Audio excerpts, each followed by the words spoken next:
Zoumel 1000 ezope qui sabiso makambo. Soki nga mikolo na komi ebotu nanga so na komi ndeni. Nga mikolo na komi soko sakai na nga kaka. Na bengika Zoumel 1000. Pour radio wana non.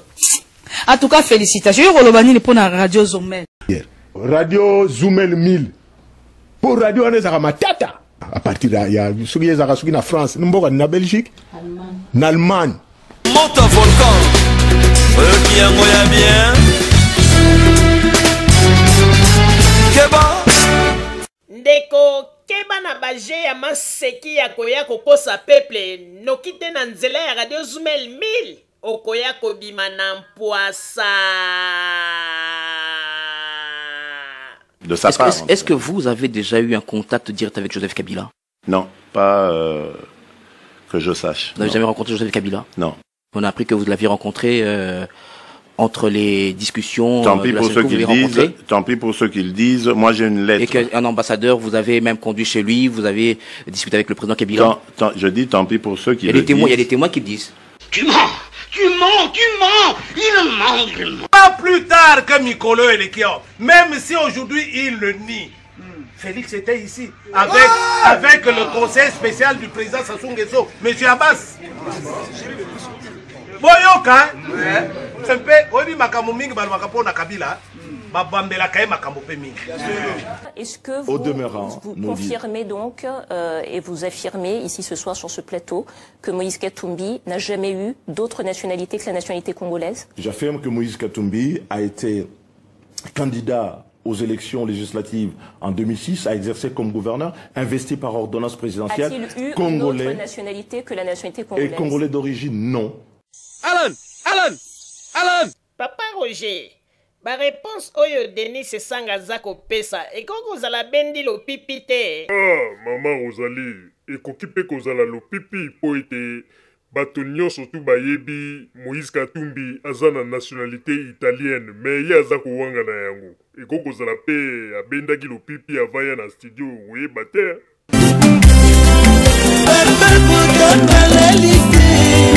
Papa Roger à la ligue, Maman Rosalie à la ligue, Bazali Kotimela, au peuple ya kosamate, na lokuta ya baini ya Congo, oh na peuple la ndate, ba discours ya lokuta ya ba opposant, amakalanga et asila, Radio Zoumel ezali kosala mosala makasi. Zoumel ebimisa lokuta ya ngwanda kwasa. Zoumel ebimisa Terminator kwasa. Roger Lungala kota retraite.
Mio. Zoumel Mil, Maman Rosalie, Oumela, Tozana Besengande, à moi si, Otet Mbongo, Maman Rosalie, Makambu. Maman Rosalie, Balobi au Makambu. Donc, tant Rotterdam est confirmé, c'est que Ozali Penza Mot. Nakata Bat. Donc, Bandeko Nyonso. Soki Zoumel a lobi li kambu fo bondi maka. Po Zoumel a kundola ka makambo yo. E bomba nga penza na se ama ya bimisi yango. Oyoki? Mama Rosalie makambu. Umela.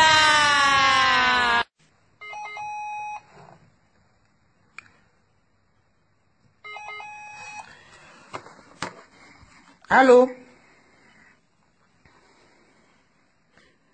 Lita bitu salamboni. Elle dit mais yo reta on a na kita susu tenga na okende te pour era Zoumel le koki ba tira émission na ba mingi ba 22 nga na ota la Zoumel min. Radio na nga la vérité na ebisa yo joana ke landaka radio Zoumel min tika ko landa ba radio mususu. Landaka radio Zoumel min radio a vérité. Radio ezalaka ko radio o emesa na ko mener ba enquête na bango. Radio a Zoumel min so yebisi ba exposer bango problème na yo. Yo kan explique comment Zoumel Mil ou exposer problème na yo ba yo ki yo mais ba tika la basa ba mena banquette na bango so ba yebi vérité ba don ba ko dénoncer yo. Oui ngana zo tala en tout cas moyen que nous sous na yo kotiko erwe ezate di limbi sa en tout cas kende kaka pardon o kende te po na encore raté monsieur Zoumel Mil que c'est bandi. Zoumel Mil radio ya vérité. Zoumel Mil radio a to kundola. Zoumel Mil akundola kana source ata vérité. Et bon maman na samai Zoumel Mil akenda rokundo la vérité wana abinisa ngo na mokili. Zoumel Mil radio a bosolo. Zoumel Mil eza Zoumel Mil boyi bien Zoumel Mil. A Zoumel bino na 1000. Yo kanisi o leli ba on a 9 mais yazo lelo na 1000. Zoumel Mil radio a vérité. En tout cas, moi, il y a des maman Limbi Sanga donc RSC qui font la Zoumel Mil. Zoumel Mil, radio la vérité. Zoumel Mil, Rotterdam Ndima. Zoumel Mil, Hollande Mobimba Ndima Zoumel Mil. Vous êtes Zoumel Mil, Hollande Ndima Yango. Zoumel Mil, radio au monde entier Ndima. Zoumel Mil, Esika Bozali. Zamba Pambola Bino.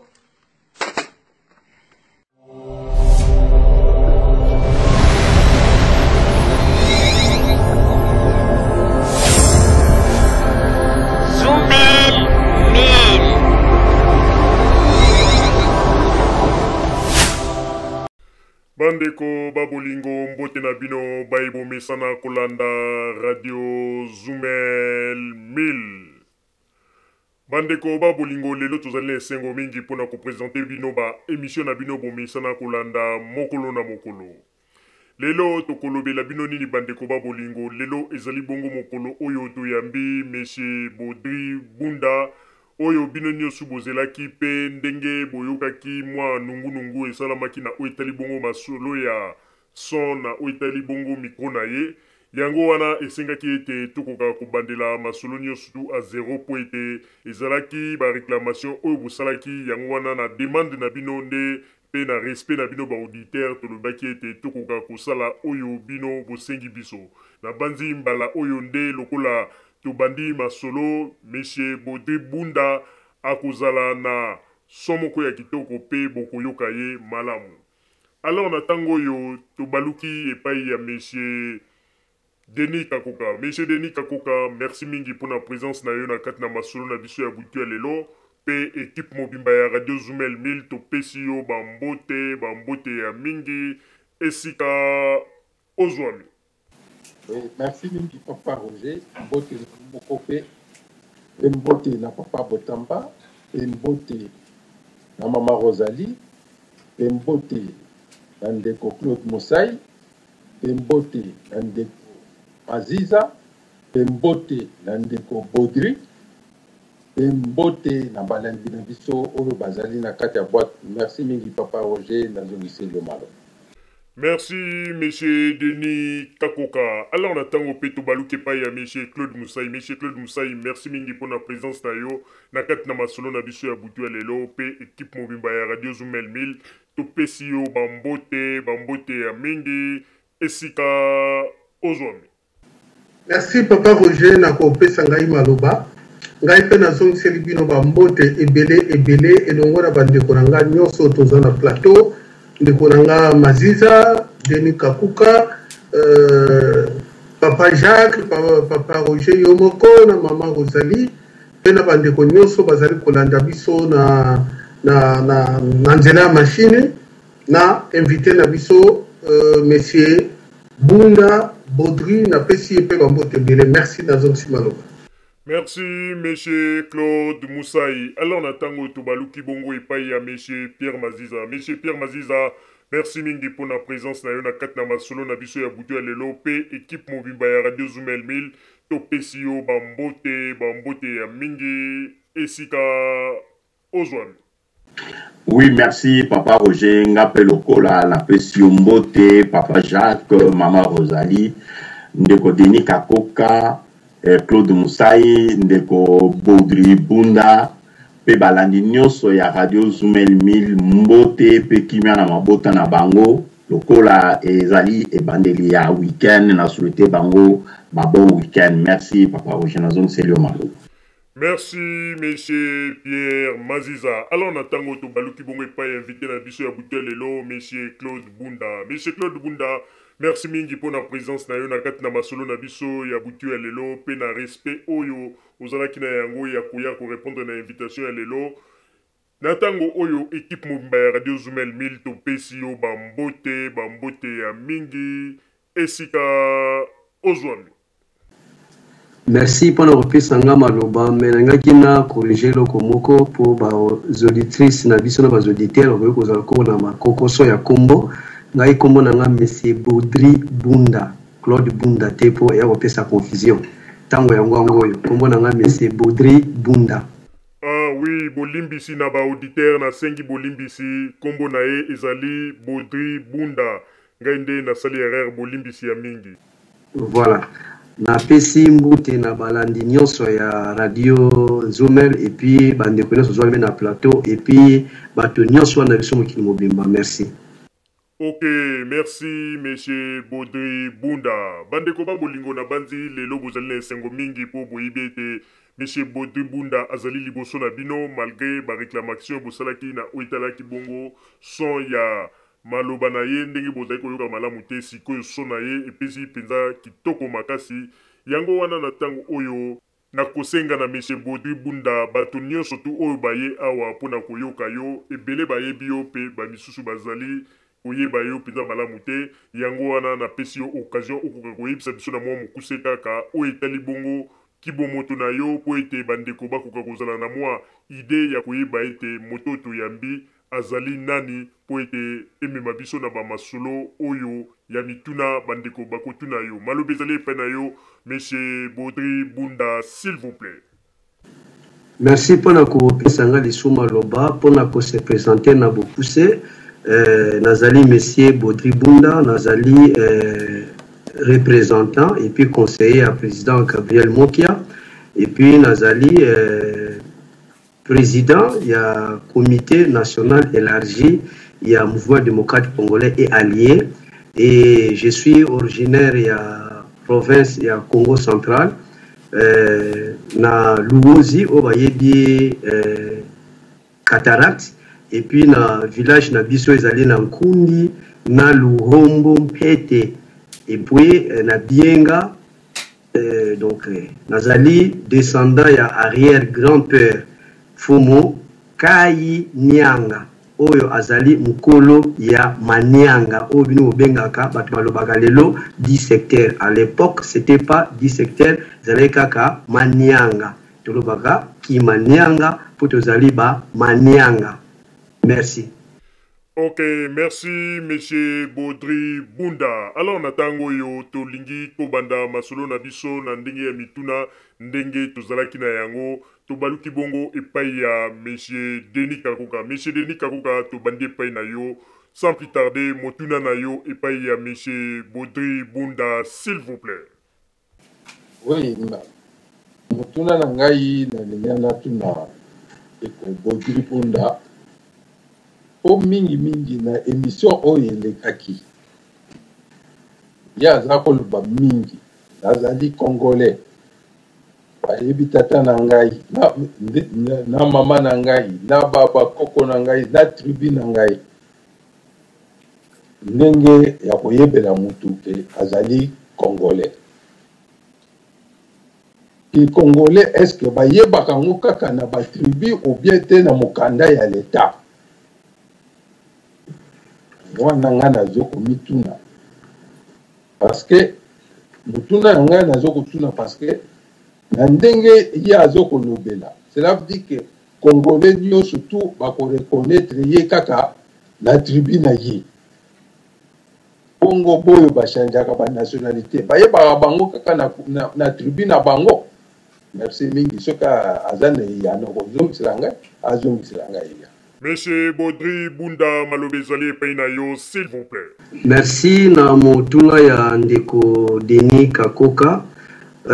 Vraiment na zongeli susu maloba na ngai ke nazali bel et bien congolais ezali ya papier te mais ezali ya makila banda bokoko na biso na kuta yango penga na otika yango nazo ko détenir identité congolaise ti mukolo ya lelo oyo soki bokeyi oyo alingi asala enquête na ye ake na ministère des affaires étrangères amona bel et bien que monsieur Baudry Bunda mambo aza porteur à passeport congolais soki boke na affaire foncière bomona azali propriété privée d'un boye na Congo ndaku boye na Congo habité muto azali na soye congolais ba papier na yango yo 4 électeurs na yango biloko nyonso yango yo ezali pona ngai ba preuve et puis bato akoki ko témoigner pona ngai ki nazali congolais bazali ebele na mboko nga na zwami na bayo nga tanga na bango à l'époque ezalaki Bazaïr et comment le Congo central ou bas Congo ne bande ko benga autrefois bayebi très bien que Baudry Bunda mambo azali bel et bien congolais na mboka ya bamanianga donc nazongeli yango soki ba lingi muto amene banquête na ministère des affaires étrangères amon azali porteur d'un passeport congolais et puis l'affaire foncière amon azali propriétaire de ED na niveau ya Congo central ou bien na niveau ya Kinshasa. Merci. Merci, monsieur Baudry Bunda. Natango yo na baluki bongo epai ya monsieur Pierre Maziza. Monsieur Pierre Maziza, motuna na yo epai ya monsieur Baudry. Malobezali epai na yo, s'il vous plaît. Oui, merci, Papa Roger. Motuna na ngai ezali boye. Nakanisi biso nyonso to remarka que le tempérament ya président ya parti na bango MDCO azali quelqu'un mutu ya sans chaud ya ngonde na tuni na comportement wana toyebi na 1960 président Kasavubu azwaki kibokonzi bato ebele parfois azali pe mutu ya Congo central lelo et torobenga Congo central c'était quelqu'un de calme erba yebisi bango balobi tala comportement ya chef de l'état il faut ezala boye mingi kati na bango baboyaki pour postuler na place wana mais président na bango azali quelqu'un ya sans chaud est-ce que na kati ya parti wana soki ekomi na ba critère ndenge wana bazali vraiment na mutute oyo akoki ko remplacer lokola pe bango moko bayebi ke ye awuti na maladie pour supporter charge ya président de la République. Est-ce que bazali na remplaçant na yete? Voilà motuna nanga yango wana. Merci, monsieur Pierre Maziza. Monsieur Baudry Bunda malobezali peina yo, s'il vous plaît. Merci na motuna ya ndeko Pierre Maziza. Alors na kopi koloba boye kozala Sancho et pekisi motote pona a sa candidature na ye comme président de la République.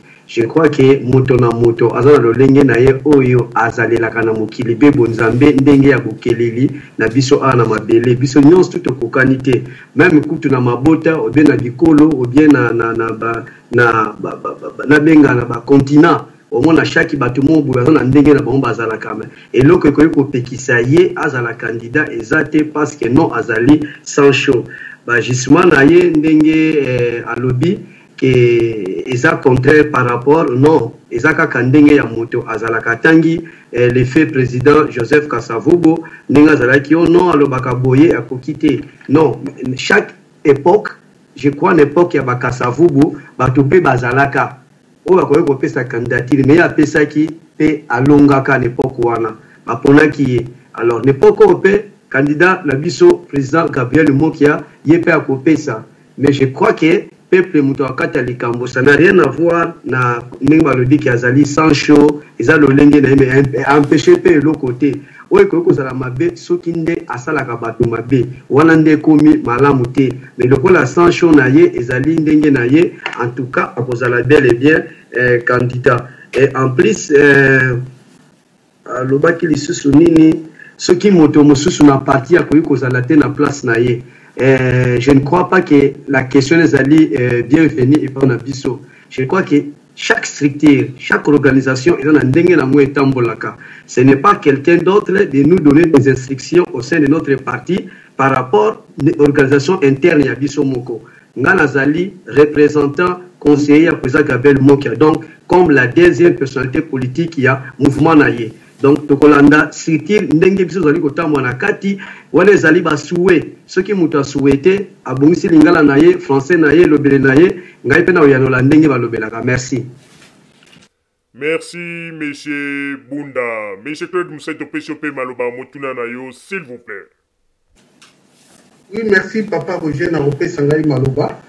Ndenge ka bandeko bauti koloba na tina na président Mokia ona Sancho na ye ngana ko ipe ko bakisa mo eloko aza ndeko na biso congolais mais to yebi ke amutaki kobima na situation ya malade ya AVC o AVC esipotaka ba choc te esipotaka pe ba stress te mais na niveau ya chef de l'état ba makambo nyonso yaka ba pression nyonso te yaka. Est-ce qu'il y a ko supporter ngo ko azana no moto abuti ko bika na AVC alors AVC zelo moko e ko zonga à un moment à l'autre est-ce que baza ko penser na yango na kati ya parti na bango ou baza ko penser na yango te puisque ngana omona ngo eza déjà un danger permanent nazongi ici maloba papa Roger merci. Ok, monsieur Bunda Malobé Zali Peinayo, s'il vous plaît. Merci, Lissu na Motuna Ndeko Claude Mosai. Na kokaki ko répondre ye boye. Question ya Sancho. Ezo zongi la biso kaka mbale bele. Eza lo lenge na ye. Soki totali ndakisa. Loko na mokili ya Amerika. Mokonzi ya mboko na bango o ya zawana. Azalaki ta mususu Sancho. Claude Kiribila koleka même Gabriel Mokia. Mais le lot oyo a remplacé qui ba condition naie favorable ba américain ba pesa qui est faveur yangwana aleki mokonzi ya mboko ya ba américain donc ezako pekisa mo qui a été pour la sanction naie asa la candidate a cause la candidat alors na moment wanande bandeko bakopona bakotala ce qui est vraiment à singeli azala mokonzi ya ba congolais mais ali moment te ya ko discuter ba longola ye et puis deuxième point Ndeko Claude Mosai a sonné non awuti ko bika na maladie ya AVC est-ce que ceux qui a pu supporter ba choc na pouvoir na ndenge ezalaka na mboka na biso na ko préciser boye ceux qui te monaki ke akoki kokoma candidat président de la République pour te monique état de santé nezali très bien son médecin traitant docteur naye privé akoki pe ko bimisa ba note na yo ba ke non vraiment mutunga na soignaka azali très bien tant va pekisa ki atika koloba po azwa moi temps azaki na convalescence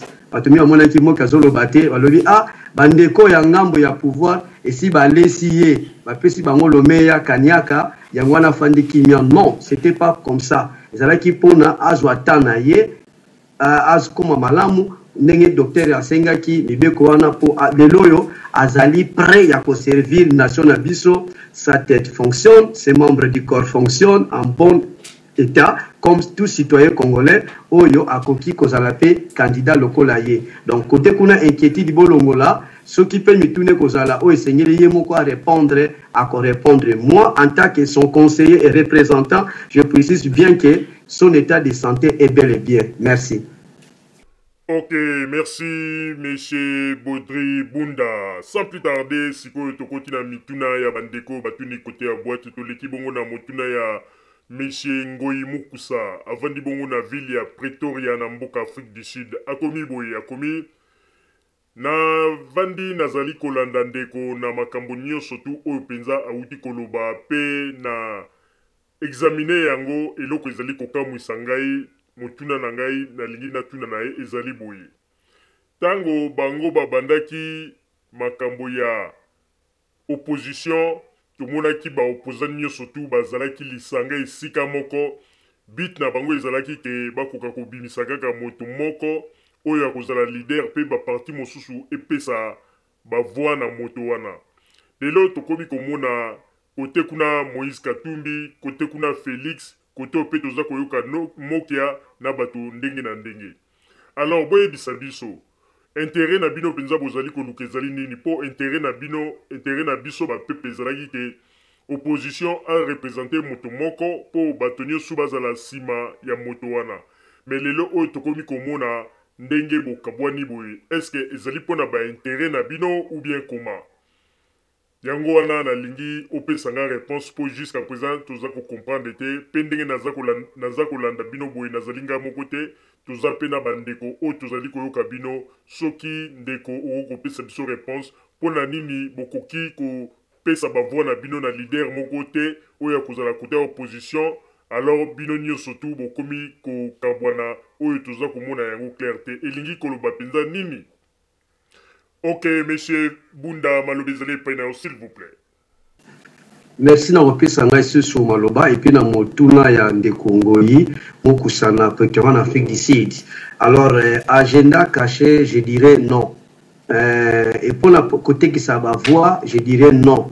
Alors parti politique et tout est à la créer pour la conquête du pouvoir. Sinon tu peux pas créer parti politique on a été pour toi quand ça va parti accompagnateur non. Biso nyonso tozali na même droit na loi na droit au ya Congo. Donc soki ndeko Félix Tshilombo Tshisekedi a pesi candidature et ko déranger bisoté. Soki pe ndeko Claude Mosai a pesi candidature be ndeko Roger ou bien ndeko Pierre Maziza et ko déranger bisoté, l'essentiel que moto a rempli ba condition ou bien ndeko Moïse Katumbi.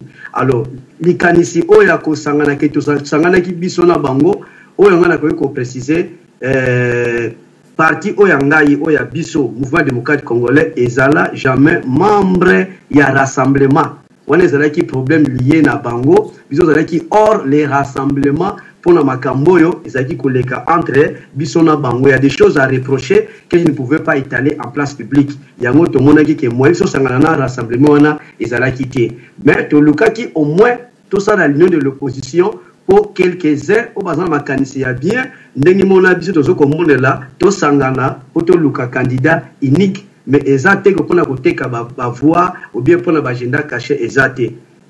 J'ai été ngamoko na délégation na ngai ya MD kona allié et pas ya Jean-Marc Kabund et pas ya batumo ebele bande komi omona ba kendeka Afrique du Sud ngana zalaki na bango boye ni ba benga bana kimba ba kalanga jongo fara to discuter to ça ba proposition avec quelques suggestions pour le moyen nini auto ko convaincre la majorité présidentielle mais il y a pas question il y a le baké non to ça na ordre de disperser pour tout le cato te ka ba voir quand mokia luka pour la agenda caché to ça na ngote ce qui batu musu bazana ngo mais pour na biso na MDko mokia azali clair pour l'instant to zali na carte à l'union de l'opposition congolaise oyo pezali enregistré na carte ya Seni. Notre parti P et sa plateforme, notre parti P Zalina Kati, mouvement des démocrates congolais, et Zali se sont enregistrés au moment qu'ils Zali candidat président dans l'élection présidentielle. Au Bissou Moussou, Togolanda na déchéance, Monsieur Golanda na CC1. Donc pour l'instant, nous avons déterminé que tel jour, telle date au Koutana, pour notre candidat unique. Mais tout ça après, au cas où intérêt supérieur de la nation congolaise est réservé à peuple. Merci. Ok, natango eto lekibongo na motuna ya Monsieur Tchunza, avant di bongo na ville ya Bordeaux na mboka France. Ndeko komi boye, alobi, ndeko na sepeli mingi na motuna ya ndeko ya wuti kotuna siko na kombo ya ngoi mukusa, ngai pe na kolekela kaka na nzela wana. Ndeko nazali na motuna na lingi na tuna na yo parce que tango bazali kolobake bino ba opposant bo sangana po bo luka kaka représentant moko oyo akozala na ba élection bolingi te bolingi bozala éparpillé moto na côté na ye mais motuna na ngeza boye lelo oyo soki ba élection salami et que mokia a réussir te pe bozui ba voix par exemple 20 000 ou 30 000 voix oyo ya bino alors sikoyo lokola bolingi kosangana te na bavo wana nyosu bokosala nango nini bokobwaka yango to bokosala na yango nini po bavo wana ekokai kozala nécessaire ekokai koservir mpona opposition sikoyo soki boboyi kosangana bavo wana bokosala na yango nini après ba résultat soki ke bozwi te. Ok, monsieur Baudry Bunda Malobezali Penao, s'il vous plaît. Merci na motuna ya ndeko Chuza. Alors na kanisi kubwaka bavoix c'est trop dire et puis Tommy proclamer le lot que biso te ko gagner c'est trop aussi dire parce que moni tokoki ko la victoire le loté victoire ezali kaka ya peuple mais moto nyonso yo biso tomoni ce qui peut kozala biso donc quand je dis biso Gabriel Mokia azali à la tête qu'ils ont permettre que ba voix ya batwana ye pas récolter yango po bima et kozala problème te ce qui peut tomoni ndeko Songolo mama pakala Songolo azali à la tête que poto pesa ye ba voix et kozala problème te mais il y a même pas que ce qu'on peut sa biso préjudice to à s'arrêter kaka na débit ya ba pré-campagne to benga yango biso to ko bangisa moto te et puis moto mo pas ko bangisa mokia te. Merci pour la ndeko Chuza. Ok, na tango to leki bongo epai ya motuna ya ndeko Thomas, monsieur Thomas avandi bongo na ville ya Gießen. Ville ya Gießen ezali bongo na mboka Allemagne. Alors monsieur Thomas atuni motuna na ye alobi boye. Alobi nazali kotuna motuna moko mais nazali koloba déjà que na lobi te ke ekozala ndenge wana mais ezali nde motuna. Par exemple, ceux qui le loba élection leki et que Mokia azui ba voix et que Abima président de la République. Tango ko sala gouvernement na ye. Est-ce que akokipe ko zoape bato mususu ya opposition pour déjà ndenge toza ko mona na ba makambo ya ba élection bazali on dirait divisé. Est-ce que ceux qui Mokia azui pouvoir ako récupérer pe ba opposant mususu par exemple neti Moïse Katumbi. Est-ce que akokipe ko récupérer ye po na monaka Mokia azalaka moto moko on dirait azali kosala ba makambo na ye en dehors ya bato wana nyoso yango nazali kotuna est-ce que ako récupérer pe ba leader mususu ya opposition to akoya na idée na ye ya sika. Ok, monsieur Bunda Malobezali Paina, s'il vous plaît. Merci na motuna ya ndeko Thomas. Je crois que balobi na politique il n'y a pas l'ennemi juré ou l'ami fidèle. Et ça, question d'intérêt national. Alors, ce qui est opposition et Monique Moutouana, à quoi ça y est, poste remplir ma condition. Pourquoi pas? C'est rien. Tout ça, l'intérêt. Mokawana, kaka mutu moko, à quoi bima président, na biso nyon so auto so kotanawa. Donc, ba candidat, pardon, et gozala ebele. Na ba candidature ya bato mais moto moko kaka oyo bakopona ye abima mokonzi ya mboka yenda kotala lobi bandeko tozalaki elongo na bino nga namoni boye tosala boye moto boye aya boye biso pe na ngambo na biso MDeko tobundi bitumba tomoni ke tokome sika moko ndeko Songolo mama pakala nde ya longi totali tomoni ke olongi na yo vraiment pas ces aliments totandi loboko so tokoki pe kosunga yo na côté boye eza mabete wena no so benga ngo boyokani parce que ceux qui te sali boyokani wana te tozala toujours confronté na même problème oyo bandeko na biso ya majorité baza na pouvoir sikoyo des fois des tendances divisées. L'autre fois Katumbi que vous citez c'était bel et bien motopé ya pouvoir lelo azali wapi ceux qui bazali na boyokani mais le dit sikoyo azawana il est parti pourquoi? Alors il y a des questions à se poser, qui va nous répondre? Alors batu songolo pakala Y tanga bakombo belete bangosu babazu ba valise ba mallette ba keyi pourquoi ba keyi donc on ezali ke tango ya pasi botiki baninga tango bisi ya kozwa kwanga na mbisi nde bosa elongo pona biso lingi politique wana esila donc to kufa bomoko to la mukala bomoko to la na bomoko to la bomoko o ya zui to sungi o pa kozwa te to sungi merci. Ok, na tango to leki bongo na motuna ya Monsieur Marc avandi bongo na ville ya Rome na mboka Italie akomi boye akomi bandeko nazali na motuna ona lingi na tuna na ndeko bunda na oyo na uti kolanda tout de suite motuna na ngai yango yo ndeko bunda na koyoka maloba na yo na nyonso tu ozali koloba maloba na yo ezali sukali mingi na matoi mais na koyebisa yo pe bino bato boyaka na maloba sukali boye bino nde bozalaka lobi soki bozwi pe ba poste okomona bino nde boyaka ko décevoir biso ba peuple. Mais motuna na ngai na lingi na yeba lelo oyo ndenge ezali wana yo na yokaki la fois passée olobaki ete ozali lokola conseiller soki pe secrétaire ya mokia mais na lingi na yeba yebisanga nanu yo tango ba élection ekoya okotikala kaka moto oyo akozala pembeni ya mokia mpona kopesa ye ba conseil to ozali pe moto oyo ozali kobongama po ete na ba élection o postuler soit na députation to okozala kaka moto oyo okotikala kaka na kati na parti mpona kotala makambo ya parti nde eloko na lingi na yeba motuna na ngai yango wana merci. Ok, monsieur Bunda malobi ezali pena s'il vous plaît. Merci pour la motuna ndeko Marc. Je crois que maloba ya sukali penze zate tokozala prêt ya kwasime que soki parce que zali conditionnel soki to komi na pouvoir to répondre na ba besoin ya peuple soki au cas où to zuite to ba abandeko vraiment to moni to zuite to sali échec nde yango moni to zo obligé à ko déposer ezana ngope mabete donc place wana to luka moyen to yekola pe mayele baninga musuna ba mikili mususu ndenge batambusaka mukili na bango ko kimia ezala na mabota nyonso ba congolais mais kozala secrétaire ya mokia c'est trop dire nazali moko ya ba proche collaborateur na ye ngala kozala non pas candidat na élection présidentielle chaque chose à son temps. Pour l'instant, nous avons une candidature vous allez poser au niveau de la députation. Donc, là, ce qui est aux la provinciale ou bien aux la niveau national.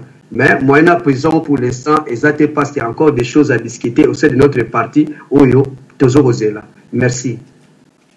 Ok, natango yo to lekibongo na motuna ya Madame Viviane Moussaou. Avant di bongo na ville ya Anvers na mboka Belgique akomi boye. Alobi papa na zali kolanda yo na makambo nyonso zali koloba me ngai na kosala hypocrisie na makambo yo nyonso tu outi koloba pe na zali awa mai zali kotanganga na miso pona komona depuis papa atika biso pe akenda na mokili ya bawa ndenge nini lelo oyo bokomi kosala ba makambo na oyo etali bongo ndenge bakulobaka ingratitude tala lelo oyo depuis papa akufa papa asali ba makambo ya mingi po ete lelo leader na yo mokia akoma esika akomi lelo pe na makambo nyonso to papa asalaki pona ye tango azalaki na bomoi tango wana bino nyonso tu bozalaki koya kuna na limete maloba sukali flatterie mais lelo oyo papa azali lisusu te lelo bokamati bo sundoli meme mwana na ye oyo atiki po ete akoka kokamba parti na ya parti oyo papa tiki bokamati bosundoli ye pona likolo ya koluka ba intérêt na bino alors que tango papa zalaki yende muta asalaki makasi po ete ata leader na yo lelo ayebana pona nini ingratitude ya boye nde mboka yango boza koloba ete tokotonga yango na ndenge ya hypocrisie oyo tozali na yango vraiment ezali kosala pasi pe mawa biloko oyo bozali kosala po makambo oyo papa asali ya minene po ete baparti na bino lelo bato babanda kolobela yango me nyonso tu wana bobosani mpo na nini boza ba ingrat boye eske ezali malamu biloko bozali kosala. Ok, monsieur Bunda na pesi yo maloba o répondre na ndeko mwasi mama Viviane ndenge auti koloba pona ndenge bozali ba ingrat na ndenge ye azali komonela maloba ezali epai na yo s'il vous plaît. Merci pona maloba ya mama Viviane Moussaou mutuna na ye azali na sonité ya koloba pe ou bien ndenge alobi pasi mawana miso pour amoni qui est abandonné et limité. Je crois que lors ya récente interview les cas moi kala le baki a très bien entre nous ceux qui tangi ba leader moi qui a zappé leader na Congo comme les autres mais batu balinga kopé sa poids politique wana eza par rapport na support et organisation et opposition politique na Congo ceux qui IDPS et choix que joie qui na deuxième place donc na aba allié na ye faut ba occuper opposition réelle na Congo de yango pese ki bango poids politique wana batu bakendaka na limité mais ça que parce que bangonde baleki ba parti politique nyonso non là ezali tobenga ngo ezali complexe biso na MDK complexe wana ezate mais lokola baninga balonga ki quand même toza na droit ya kuta na bango pe ko so na bango na ndenge ya malamu pona koloba ke to abandonner chemin de limité tozalaki na alliance na bango te tozalaki na accord na bango te chaque parti fonctionnait de son camp na ndenge na bango MDK ezape na siège nango na institution kanango ezali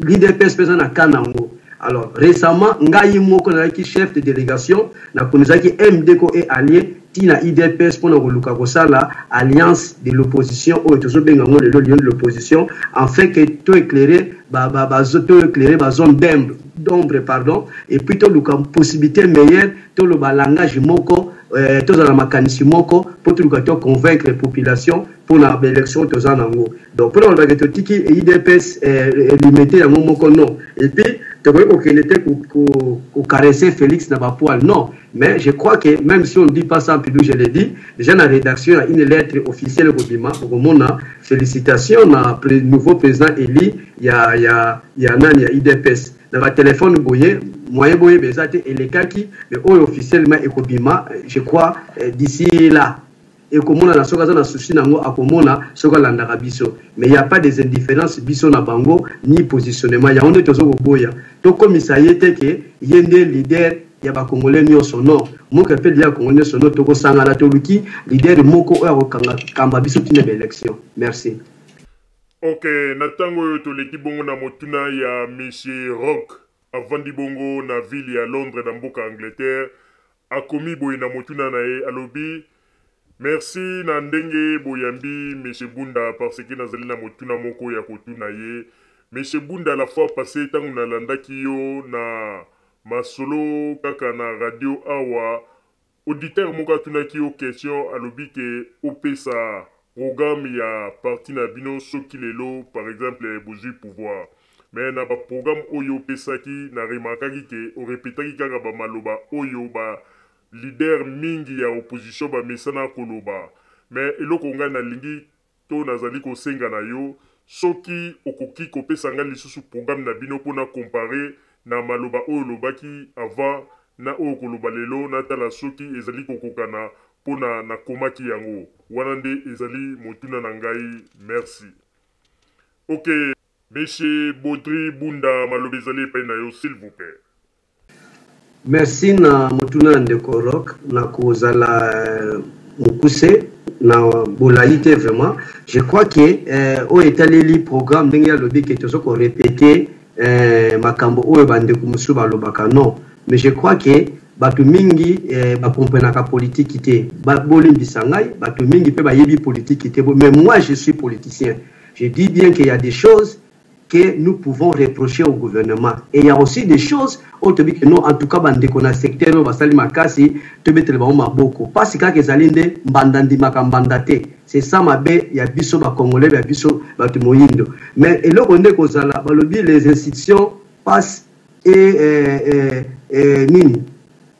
Donc, pouvoir wana oeza wana koleka, mais pays Congo et Kotikala, na institutions nango. Les hommes vont passer et les institutions vont rester alliées en place. Alors, les institutions, exactement que combat moutetika mené ministère des Affaires étrangères etikali, ministère du plan etikali, affaires sociales etikali, coutumières religieux quoi etikali. Ndeko songolo pakala, ande qu'on est remplacé pour ne pas représenter le pays et tambola. Alors, ce qui a le dit que répéter à Ningam Suba Lobaka, ce qu'on tali bien, tous en a retard et bien tous mis dans le couleur Makambo Oyo. Talabaka Makambo Mikelo, le courant. Banda presque 20 ans, bisoto vivant en Congo, bisoto à Lamboka, au Congo central. Donc, la web bisoto pas monsieur Mundi à la raté. Mais, Balara qui biso Mwinda depuis campagne 2006, 2011, il le Mwinda na monate. On a Zam Congo central. Na Mboka.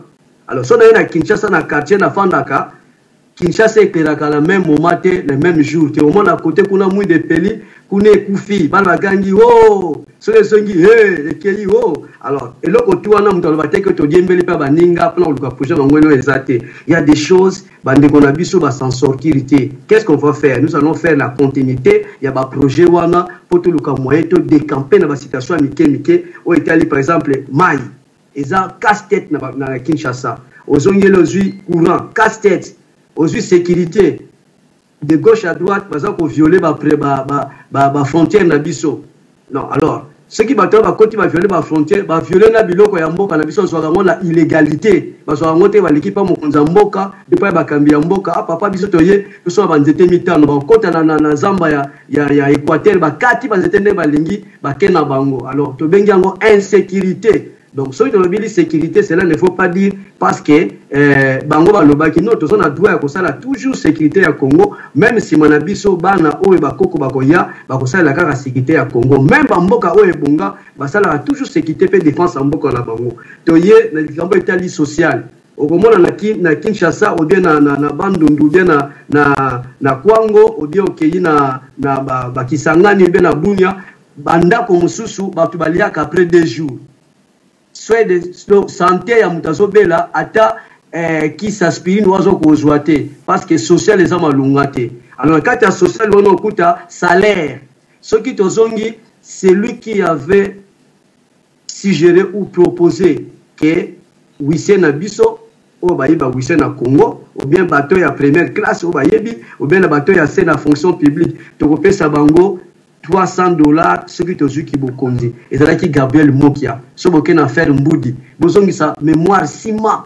Bokomona yango. Alors, tant que le gouvernement qui a bongi sa neve ko wana époque wana basuka qui na manœuvre moka 240 mais ils allaient non réalisé jusqu'à présent que je parle. Biso suka qui na 3 ans. Alors, batemtuna qui question Mokia na batunaye mayele nini basala ki nango pour balbaki bakopesa congolais assez wana 300. Alors, tu as la place publique pour les alliés, pour cartouche pour la biso. Mais le gouvernement, il y a 240, mais il y a 240, salaire minimum, ouais, Congolais, au moins $60, $80, $100. Ngai moi za ba locataire, ba futa combien dans ndako na ngai, azwaka combien? Allez ça bana. École les alliés, ba to futa mineval et pas ngai na zali. Combien? Au moins na mutazo lela yoki na mawa, aux obligés au favoriser bon nombre ya bana batanga pour moyen zate. To le belango et pas mon côté. Alors sotre dit social wana to diembeli pene sikate social na Congo ezamabe to luka moyen to bongisa. Poto zana kimia. To ke to zongi justice. Soki lelo ba to zokota na ba boloko ezali ba malandroit ya pouvoir kakate parce que ezali injustice na bandeko oyo bakambaka. Na ba juge, na ba procureur, na ba avocat, ba cabinet belé o esalaka makambo ezala injuste na Congo. Donc la justice ezate moyen makambo sotambola ezate. Alors ndenge ya tu na répéter ngoli sur le que ce qui justice ezalaki malamu na nsinde de komokia bako pesa biloko na nyo salaire na télévision mikonoso abo pesa ngai ndako na ngai bo pesa nga bakiti na nga ba meme na ngai na ba ki l'autre fois nga biloko on ezali ba bien privé ya moki asala na motoki na ye qui n'a aucun intérêt na parti politique na ye les ali pour la famille biologique na ye mais ceux qui n'ont pas évoqué yango parce que ezali ya ye comme nga personne na likambo na nga na okende nga na kolo balelo ke nga pe na za sibi na ba problème tant batumbaka bis na nga na ba cheke na Kinshasa na marché central na nazo sala na bis wana ministère ya transport ou bien ya économie ou bien il y a hôtel de ville de Kinshasa. Non, na soit perte des dégâts. Bis et Kendandemwana. Alors, ce sont des dégâts où ils allaient rester que justice notamment volaté. Ce que justice est là qui te plaider au père assurance, le mikanda, bien voilà comme ça, mais papa, Banobet à ma cololo, tu lobby 2 ans, 5 ans, aux autres réponse. Merci pour la motuna ya ndeko na biso wana. Ok, natango yo toleki bongo na motuna ya ndeko mwasi Nelly avandi bongo na ville ya Johannesburg na mboka Afrique du Sud akomi alobi papa nazali kolanda yo na makambo uti koloba na kimia nyonso me nazali kokamwa na babiloko oyo ozali koloba pe mpo na ngai nazali kokanisa ete bapoto wana osi okenda yango esala mikolo ebele pe ozongana na mboka te mpo na kokamwa ozali koloba ke na bakongo kuna okomona soki okei na kote mosusu kore ezali pe kote mosusu kore ezali te pe na makambo mosusu ozali koloba ezali kokamwisa me nayebi te soki yo otika Congo depuis quand po babiloko oyo ozali koloba ozali koapprendre biso mpenza eloko te po ezali basituation oyo biso tosi totika yango kala na bamboka na biso modele ozali kolobela oyo moto akokokanisa ete na ntango ya Mobutu batikaka nyonso pe pouvoir oyo ye lelo nde eyekobebisa nyonso. Alors yango wana ndeko nazali kokamwa motuna nange ezali eske ozali congolais oyo otika mboka ka po makambo ozali koyebisa biso obanda komona yango lokola ya sika pe ezali kolakisa ete ozonga mboka te depuis okenda na bapoto ovandi bambula ebele. Eske ozali kaka na nationalité congolaise po bino bozalaka boye okomona so kozwa nationalité ya mboka mosusu me na masolo ya Congo ozali koya kotia mobulu pe koamboye bato yango wana nalingi nayeba eske yo ozali kaka congolais pe okendeke na mboka na yo po biloko ozali koloba ozali koapprendre biso mpenza rien ezali bamakambo oyo tovivwa yango depuis kala. Ok, monsieur Baudouin Bunda malobi ezali epai na yo s'il vous plaît. Merci na motuna ya maman Nelly na Johannesburg et je crois que ce qui a zolanda biso na bokebi nyonso akoki kobunga nzela te bolimbisi na maloba na ngai na lobi yango azana attention kolanda biso eloko ya sika na Congo ezate et alobi ke soki totika mboka kala oui d'accord totika mboka kala mais pona ngai kokende Kinshasa ça ne me pose aucun problème.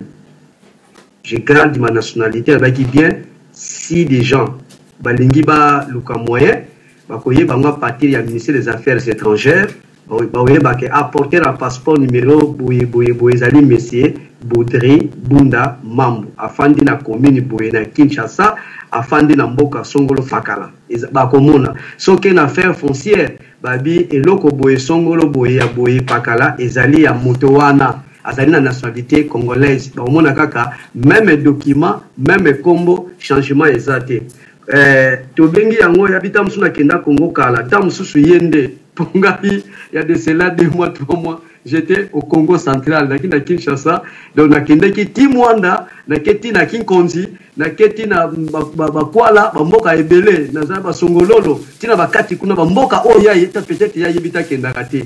Donc si j'ai bien dit que je suis du Congo central nazo pese ba mona nga na kabolite mais zambe nda tchanga zala moto ya Congo central place à la manianga et puis na tikala congolais na tikala pe ko changer nationalité mon côté ce qui moto a vérifié à komona yango. Alors nakoki ko exhiber identité na ngai boyete ko bumba yango te eza na tina pese d'aba référence ce qui bokeyi boyeba botuni famille boyeba te papa na ye eloko boyezaka ye aza congolais bakola ke na ministère ya ville de Kinshasa intérieur ville de Kinshasa j'ai dit province ville babi eloko songolais za papa wana bakoloba. Merci. Monsieur Bunda, s'il vous plaît, meka ko éclaircir sous maman Nelly pour na moni ete makambo etali bongo courant na ba Congo na moni azali ko insister pe à souligner yango meka ko éclaircir azali na besoin de réponse malobi azali pa na yo s'il vous plaît.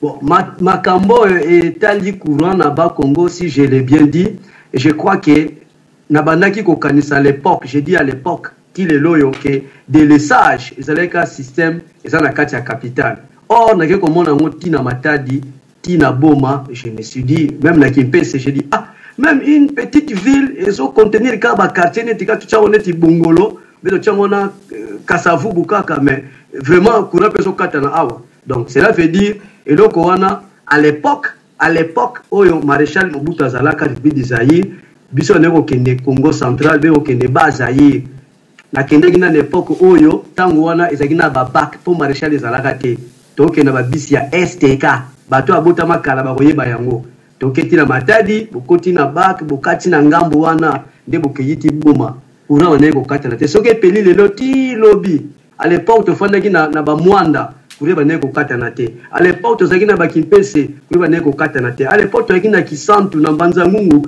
to yena Kinshasa partout to ko tambola na Bandundu be na Lubumbashi obeti na Mobayi Mbongo kureba ne ko katana te soki katani eza parle technique ba bongisi alors ngamo na zolo ba oyo na za pe ingénieur parmi les ingénieurs congolais na sala pe électricité électrotechnique alors il y avait eu des projets oh ezalaki en cours ou ba dossier pe bombama ebele mais ezalaki non tenu ici là parce que mobule kotaki na mboka lokwa yiki alors moi na bendana yango makambo susu pe lalaka mais makambo ya courant ezali casse-tête no pona batu ya ba Congo te Congo central te même batu ya Katanga même batu ya Bunia même batu ya Mbandaka bazana même problème ya courant donc côté wana ezali kamoko to ko le bateke to le bato zongiso to longola non ezali ba priorité faut topé ça énergie sans énergie nde to so la boye bisona bangona yo na ngai to yo kanate alors que le Congo a une capacité ebele pour abimisa ba donner ko fournir l'électricité na Congo mobimba Afrique mobimba pe si parti na poto merci.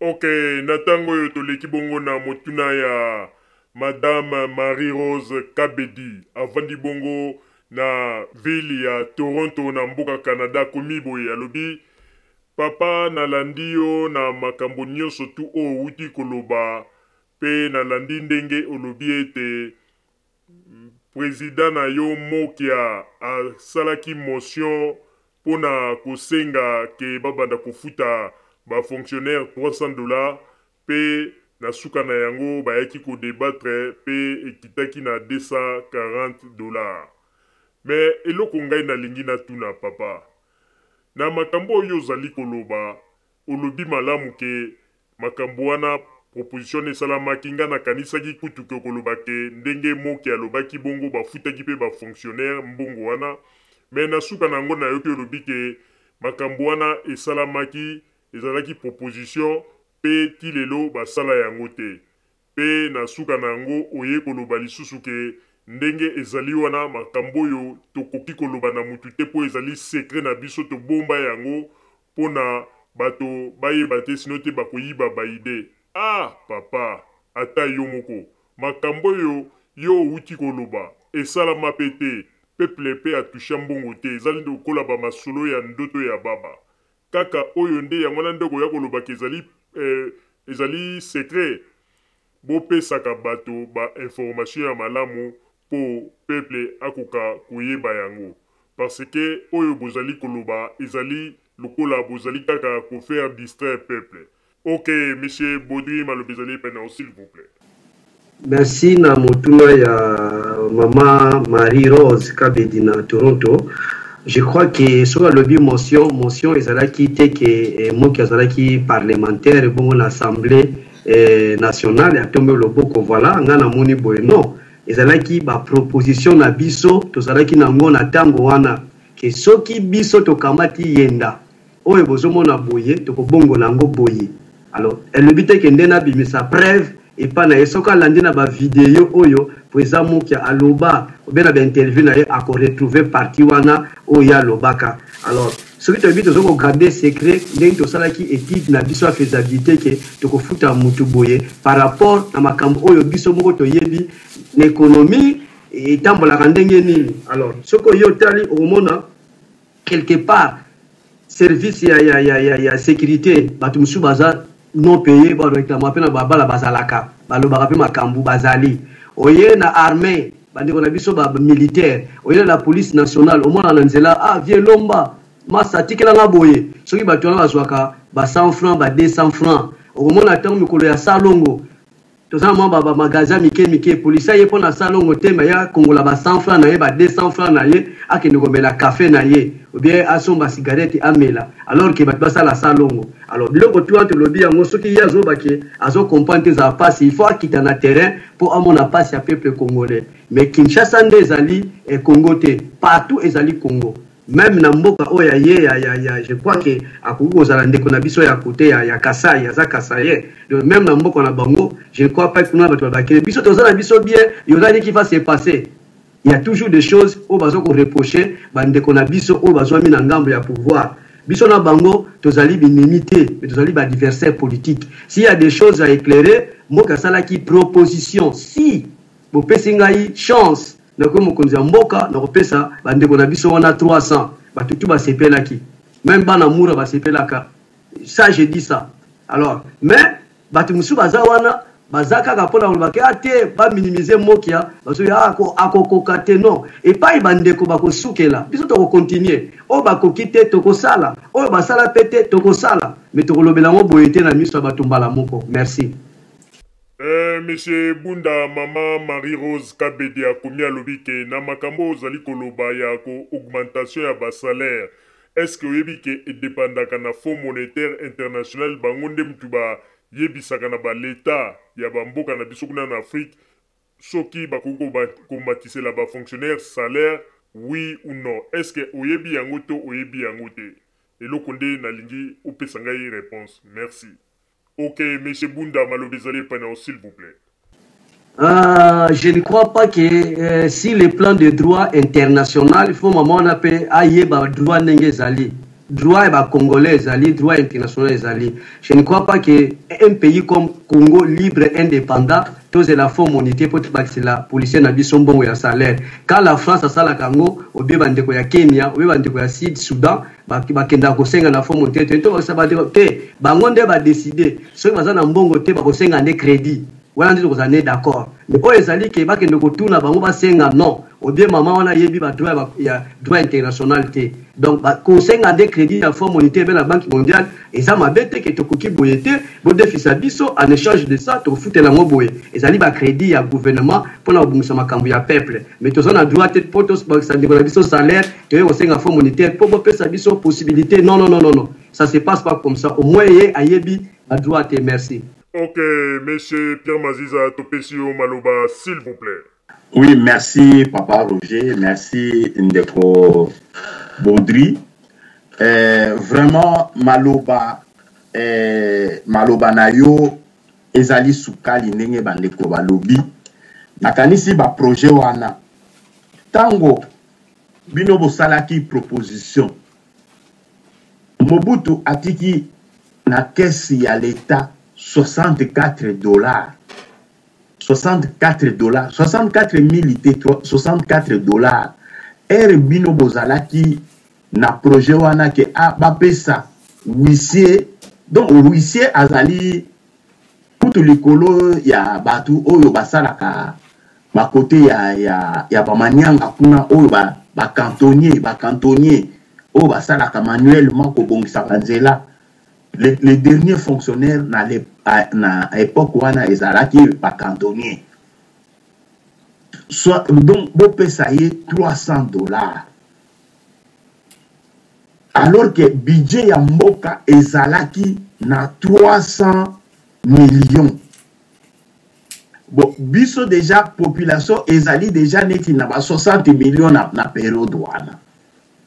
Lelo bozo kolela courant.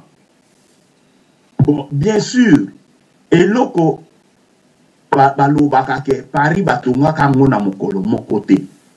Ba projet ezali wana. Mais bino penza mbongo oyo bokokaki ko financer, oyo bozo ko projeter ko financer ba misala wana courant ezonga makambo boye donc vie sociale ya ba congolais ebonga. Eko uta penza wapi expliquer biso provenance ya mbongo wana olobi na Fonds monétaire togo defate parce que bango ba contrôlaka même ba salaire ya batu lelo na yebisa yo ndeko salaire. Monsieur Pierre Maziza, Soukawana na motuna na yo, s'il vous plaît, sinon te okope sa yeba idée, yomoko komi pese la ba réponse sans komi yeba. Topesi, monsieur Baudouin Bunda Maloba, s'il vous plaît. Merci, na motuna ya ndeko na biso Pierre Maziza. Le but que projet na biso ali cycle Maloba na pesa ali sukali, et puis a souligné que Maréchal Mobutu atikaki 64 $, pardon, et ce qui s'engage 64 $, mais qu'est-ce qu'il y a l'État? Alors, au moins, dans un pays, je crois, tous on a une époque na biso, tous on a sous na kalaté, on peut s'appeler exemple belé. Le chef de l'État actuel, Joseph Kabila, a le baki qui bakukanga même bakuluna en cravate. Yo ansimbongo tozolo bawana o etokopé sa peuple. Kasi bakuluna en cravate bazana ba poche na bango. Nana yebi secret wana te. Pourquoi le baga yango? Pourquoi président de la République Joseph Kabila abaki bakukanga même bakuluna en cravate? Mbongo wana oya peuple wana e ute pa na bango. Alors na lobaki te kende toko défendre mbongo na Fonds monétaire international te ou bien la Banque mondiale te. Abaki non, toko senga autorisation te na Banque mondiale ou bien na Fonds monétaire international te bakisa salaire ba congolais. Alors atuni so motuna mbongo wana bokozwa ngo wapi? Alors au moni ba pays na pesi exemple parce que makamuse ke ndakala exemple ba pays le kwa neti ozuka ka Éthiopie baza na rien par rapport ya biso kita ya mboka na biso o biso za nango eleki ya bango ba pays lokola par exemple la Belgique Congo eleki yango musika metala la forme yango zali même si bango banda ko tonga kala et puis yemo a souligner pendant ko pesa nga réponse que batonga ka Paris mokolo moko te ce qui to zongi totali pour certains des gens qui ne le savent pas bazalité au moment là même il y a une petite différence de choses de part tout ça quand même peut conclure tout le mabete. Kalezalaki soko zali motoka ka pamba boye na République d'Israël okoyi kotunga ndako étage te fo ba yeba yo muta MPR po yebana songolo pakalaki papa nga azalaki pena muta kalala pe mpaka yebinenge zalaki mais sikoso okeyi okuti petit mo boye azala mwa di gablo na ye atongi pe ndako na étage quand même tokobeta maboko bravo kotoboya yango te mutalo bateke nde bakopesa ngai ba réponse non ba réponse na mituna nga na mituna na biyano pe ekozanga te Paris batonga mukolo moko te Kinshasa pe batonga be Congo pe mukolo moko tozana d'accord chaque chose qui ndaka malembe et pas ibaninga bakosukela biso toko continuer et pas ibango ba sukelaki bandeko baza wana pe ba continuer alors tozokende malembe so tokeka na mobulu to banda kotuna makambo esengeli to ba liboso ya batute ndoko mona tokobunga na bwana na biso no seko kende mais na lobi bien que Congo ekosenga nango ekosenga mbongo toujours pour ezali ba aide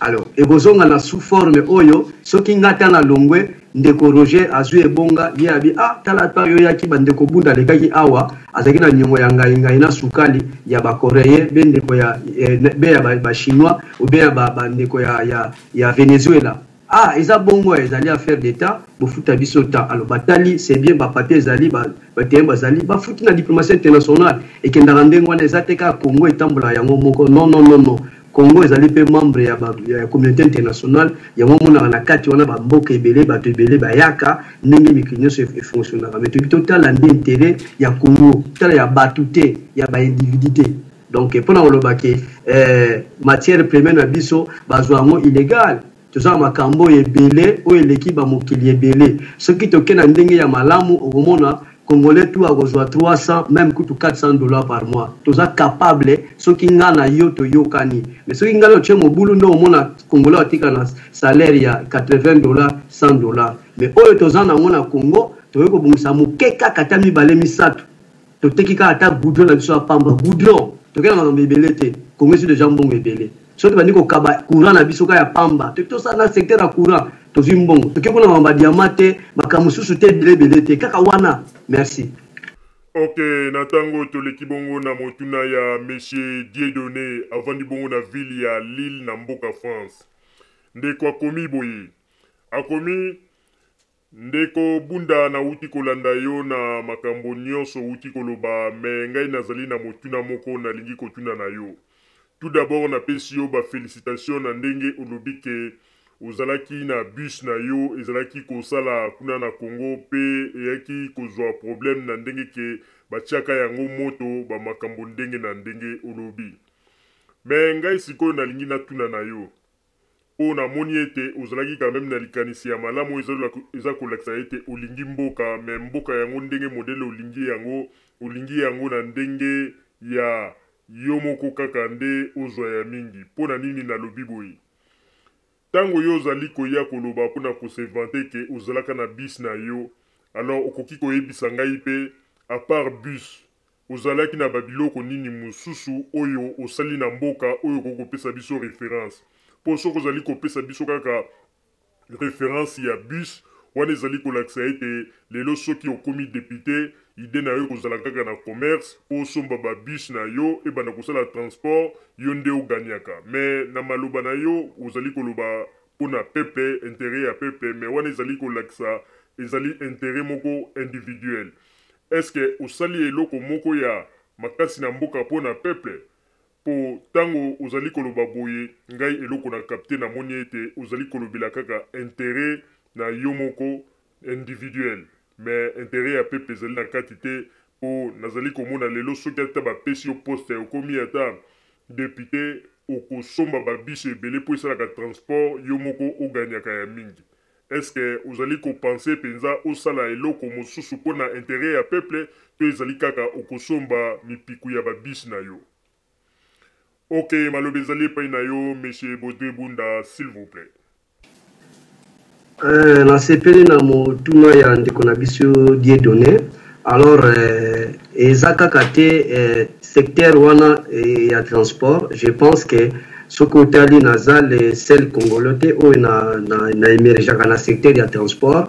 Il y a aussi d'autres secteurs tels que les lois qui na Congo, tous en certains ingénieurs ou bien tous en certains maîtres avocats, tous en certains professeurs na IP na che loboko na ngana kati na lingite na lobela bomoto na ngama kamunanga ba o kende kotala boizong sa boiza na sens moko te na kosala publicité wante bateau ba Rolandanga ba yebi babi omona baki bien ke na affaire foncière bana ko vérifier et bakamusuto benga ngo alliance ndeko Roger abi naza likanisi boye na naza na tracteur mais nazangi ba semence ndeko Claude na ba semence na naza na ba idée to sale loko ba congolais ba zuma ndunda be ba zuma moteke be ba zuma pondo ezaka makanisi poto lesa ba congolais. Donc ezateke kaka secteur moko ba idée ezali ebele makampe oyo ngai moko na sala ka petit lelo ezali ebele bien soki bozongi bokomona ba diplôme susu ezali sina kombo po biso chaki makasi na biso yango bana batangi na lobaki yango très bien que bana mususu mona ba ye mama ekolela papa salaire ezate obala zo sala te mwasi na ngazo teka te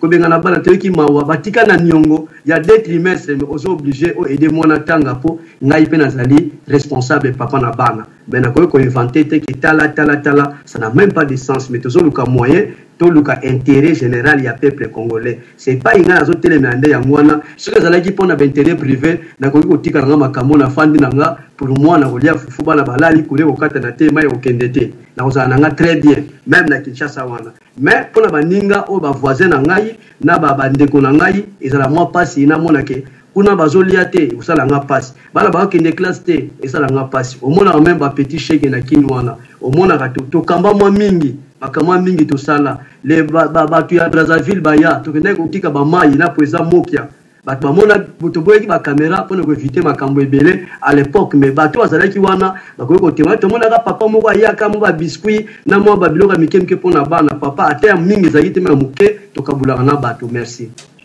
Ok, merci Monsieur Bunda. Alors on attend na kosenga na ba auditeur oyo bozali côté à boîte olie bosala kaka ba commentaire na ndenge nazali kotangela bino na kosenga na bino botuna mituna l'air yango yo bozela kaka te soki to komi vers la fin de bobandi ko tuna mituna na bino. C'est le moment botuna kaye ba mituna l'air yango. Alors na tango na baluki pa ya Monsieur Claude Moussaï. Monsieur Claude Moussaï na pesi pe maloba okoloba nini na onyosu Monsieur Baudry Bunda auti koloba na biyano oya pesi na bandeko. Malobe zali pa na yo soki poza na motuna tuna na ye s'il vous plaît. Oui, merci papa Roger na opesa ngai so maloba. Ngai nde siko na ngina kenena na mwa ngambo mususu po na mikolo yo to moni ke moi ba debe ezozala mingi na likambo etali machine na biso ya vote tomoni bamboka lokwa ba Corée Europe a ba telemi bakomi koloba ke machine wana ezali manipulé mais lelo sikoyo bango na opposition est-ce que baza au courant nango ou baza au courant nango te balingi bakende kaka na façon wana ndenge bazobaki ba machine wana eza manipulé ou comment.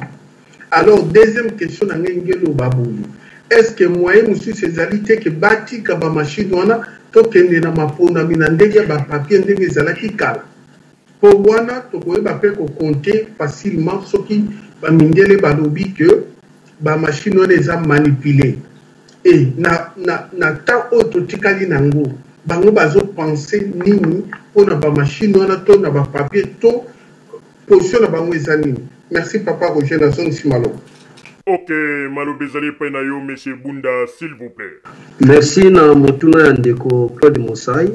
Je crois que ce n'est pas les partis chers à Gabriel Mokiamoto et Bandi Kolobokuma Machine, mais Ezali, si j'ai bien suivi la presse, via donc pays, la Corée, et décliner toutes les responsabilités liées à la machine même si bamonyango made in Korea mais bangote ba livré en officiellement na RDC ezali ba certains commissionnaires sud-africains liés à ces sujets pour la business international mutakobo ya que voilà vous avez des difficultés pour l'élection tu es dans machine pour et permettre de vino pour que na élection c'était marché ba proposer au gouvernement congolais le gouvernement avait accepté alors tant que si balakin je crois que Ndeko Claude Mossa il peut à lobby en awa et que ça n'a pas cité comme un grand pays et ça n'a pas été mieux. Tu as un grand pays sans développement comme l'élection. Biso, tu as un pays jeune côté de l'élection. Tu as un monde où tu as l'expérience où on a noté il y a aucun déco côté où on a kati tu comprends mais le la bango moko baboye puis nous bandi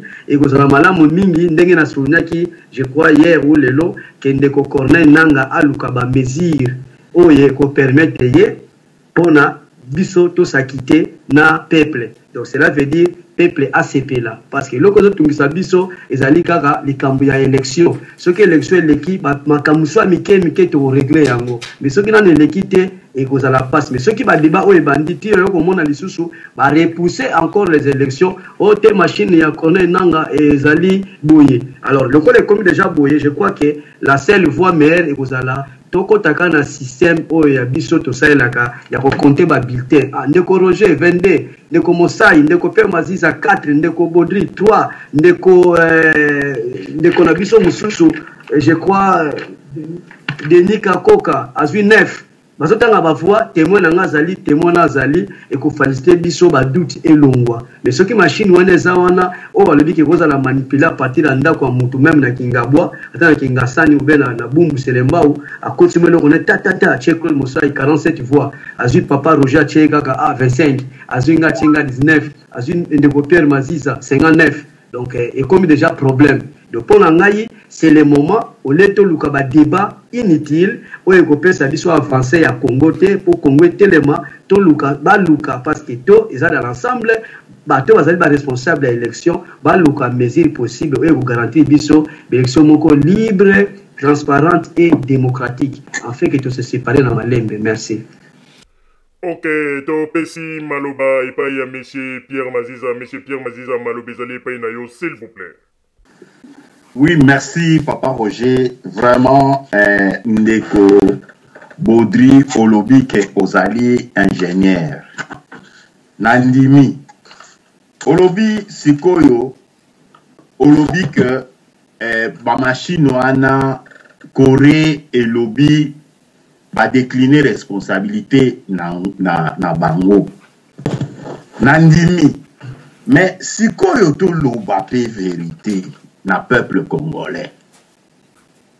Basali oyo ya ba bulletin na 2006. Bino moko bomonaki réaction. Basali ya ba bulletin na 2011. Papa Nabiso Etienne Tshisekedi a se proclamé vainqueur alors que ngai na ba statistique ba chiffre oyo nga nazanango IDPS ekouvra qui même dans législatif ya pamba ekouvra qui Congo mobimate ezana ba ba circonscription sous bazalaki kutu na ba député té. Donc ba candidat député té. Lelo na moni ya solo ke bino na opposition bolingi ba élection té. Parce que ozali un intellectuel. Ozali un intellectuel. Biloko nyonso. Imprimerie oyo et salaki ba bulletin il y a 2011 et zalaki en Afrique du Sud. Boyoki makambo o ezana ba bulletin déjà coché na kombo ya Joseph Kabila. Oyo sikoyo ezali ndenge ozali wana imprimante eza pembeni na yo. Soki o imprimer lettre na yo, tu n'as même pas confiance na lettre oyo yozo imprimer, o tia na enveloppe, o kende kotia na nini wana olobi ke machine et tricher et co-tricher na ndenge nini. Parce que ba bulletin ezali ya papier. Yo oye o sali choix na yo 1 2 3 allez. Au côté ici bulletin et côté na nini wana yo ko côté ça na euro. Vraiment ngai nazoko loba yango en tant qu'un professionnel ya informatique. Donc, Nazolo Bango, en tant qu'un professionnel et informatique, les noms bazokoloba déjà que machine wana est préparé. Les candidats na élection présidentielle ne sont pas connus. Les candidats na élection législative ne sont pas connus. Comment bakoka qui déjà kokotisa bakombo ya batuana na kati ya machine. Ok, merci monsieur Pierre Maziza. Alors on a baluke penayo monsieur Baudry Bunda Toutikoyoka ndenge nini monsieur Pierre Maziza utikoloba ndenge nini ba candidat ba yebani nanu te mbala moko ba manipuler ba machine po ete ba tia ba kombo ya bato na kati. Malobi ezali epai na yo monsieur Baudry Bunda s'il vous plaît. Bon, nazali awa te pona ko démontrer professionnalisme ya kotricher ya machine wana. Ce serait un peu difficile pona expliquer l'opinion ya bandeko na biso ba congolais ou bien international que voilà ngai na lobi ke ba kotricher lango boye na bo. Mais lokola yepe ndeko na biso azali professionnel na informatique a lobi on peut très bien que machine wana bakoki kotricher na zotango 3 fois. Mais jusqu'à terre, les élections dans les salamités. Et donc, on a déjà à décliner responsabilité. Il y a toutes les citations européennes, ça crise. La RDC, la pays où on va fabriquer machine, on a un commissionnaire sud-africain. Il y a un petit problème. Ce qui est focalisé, quand on a un problème, en tant que les intellectuels, tout raisonner rapidement, bon, tout le solution. Alors, solution, où tu as pour proposer. Mais la solution viendra dans la responsable ou la organisation ya CENI. Le col est commis boye pour ça. Ce qui était tant comme le 23 décembre 2018, on a une anga à Rosanaba moyen on a al d'élection. Alors il fait ça les sous mon boulot. Cela veut dire l'élection où il y a que monsieur Etienne Tshisekedi assez autrement qui président de la République. Alors, Wane Zali Makambo Oyo et Zalaki Yabango Bata IDPS est allé à l'époque. Je ne crois pas que pour la biso qui a amoni azuité à la binyonga pe Zali président il y a Mokati du Congo.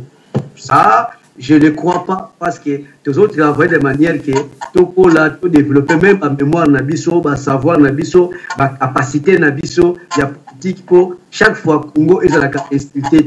Si les Congo sont dans Sima, ils ont la mauvaise pensée à Batu, ils ont mis tout à Batu parce que tu y es trop. Il y a bien ce qui n'a n'andeko nabiso Pierre Maziza, tu y connais très bien. Je crois qu'il n'y aura pas tous ces problèmes. Les problèmes se posent quand on a un positionnement, na injustice, na mutanika gaye azwa, baninga bazwa. Donc ce qui te suit dans l'élection, le monde pendant qui est transparent, tu as vu que compter à moi qui a 14 voix. Bon, Pierre Maziza combien 59. Ah, c'est la vérité, c'est ça mon corps. Ton dimi, tu dis de Pierre Maziza, tu as vu mais tu tendre main dans ce secteur où tu utile pour tout travailler, fonctionner ensemble. Je crois que ça serait la meilleure réponse. Merci. Ok, merci, monsieur Baudry Bunda. Monsieur Baudry Bunda, nazali kotangela yo, makambo mama Marie-Rose Kabedi auti kokoma, akomi alobi, papa na ngai na makambo nyonso tu oyo yo zali koloba, na nyonso tu bozali koloba, ezali malamu, me ngai na kosenga na yo papa, bo mekana nu, to mekana nu kokende pa ya président na yo, bo solola malamu po bo yoka na bo yeba ndenge nini, bokoki kosunga mwana oyo ya bino Félix Tshisekedi po ete bino nde bokoki kozala bato oyo bosalinye bino nyonso nsima na ye po ye azala kandida bavoi oyo bato bakopesa bino bokoki kosangisa yango bino nyonso po yango nde ekosala ke botoluka ndenge nini bato oyo bazali na kibokonzi na mboka bakoka kokweya po ete force wana ekosala malamu.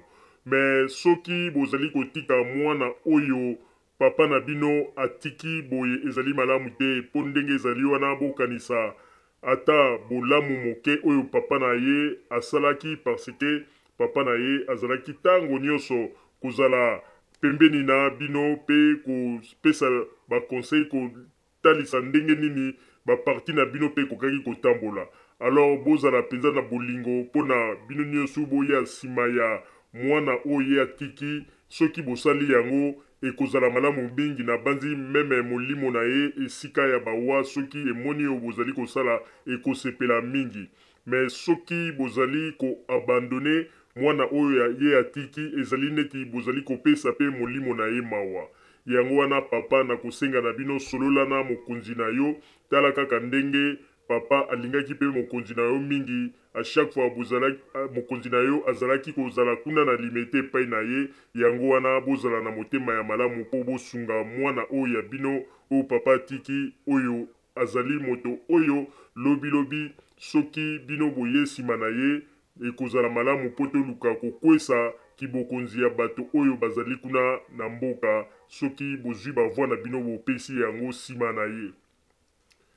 Ok, monsieur Baudry Bunda uti koyoka mama aleli pona likambo etali bongo bavoi alobi ete bokende bino nyonso nsima ya Félix po ete bopesa ye bavoi pona récompense oyo bokoki kosala na oyo nyonso Tshisekedi asala pona baparti na bino. Malobi ezali epai na yo olobi nini pona yango s'il vous plaît. Merci mingi na maloba ya mama Marie-Rose Kabedi. Na mutuna na ye ndinga alobi papa Gabriel Moki ya MDCO ikoki kozala pe na nsima ya Félix be ya UDPS. Mais je crois que na zongi nango lisusu mpona yebisa ye positionnement politique ya bakongolais nezo permettre biso te to avancer. Pourquoi bato balingi ba minimiser l'affaire? Alors Gabriel Moki est bel et bien responsable de lui-même et de son parti n'a pas peuple pour voter. Donc même si on reçoit des voix, on a voté.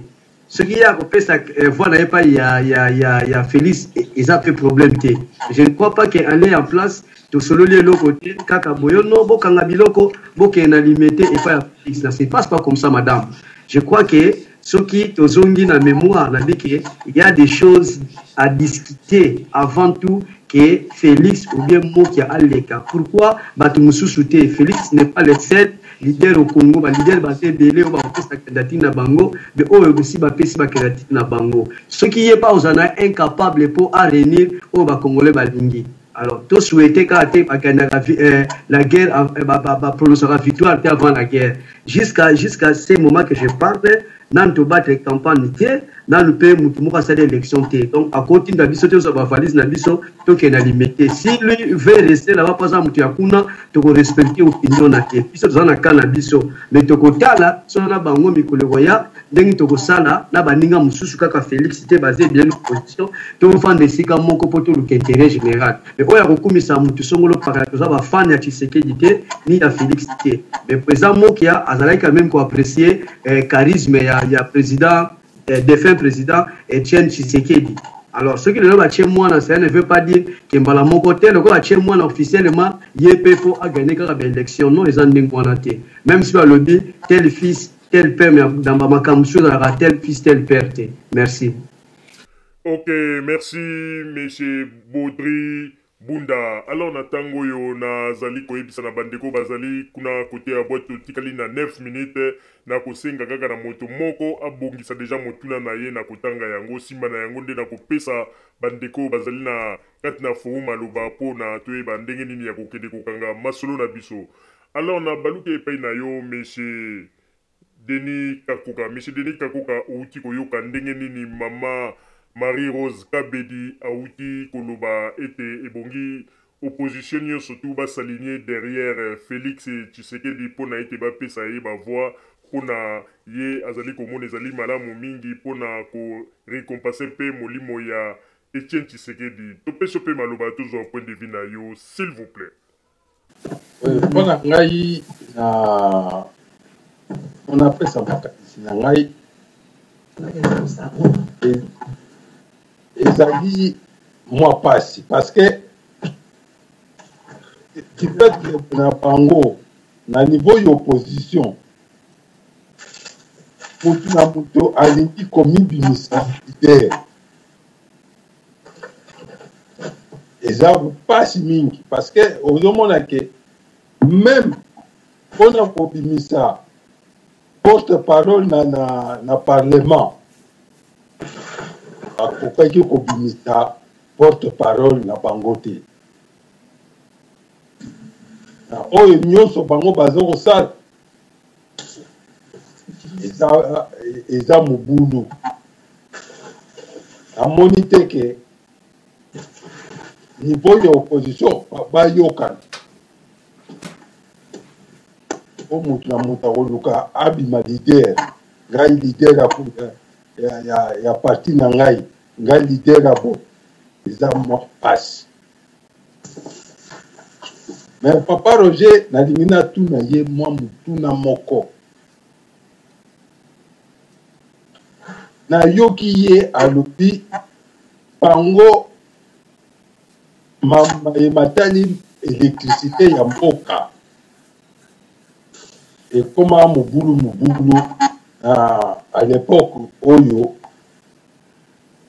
président Kabila aye pouvoir na état ya Mobutu électricité ezalaki partout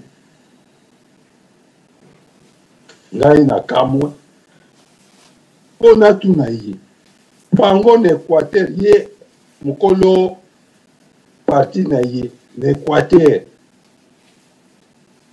bazalaki kaka na barrage ya Mobai Mbongo.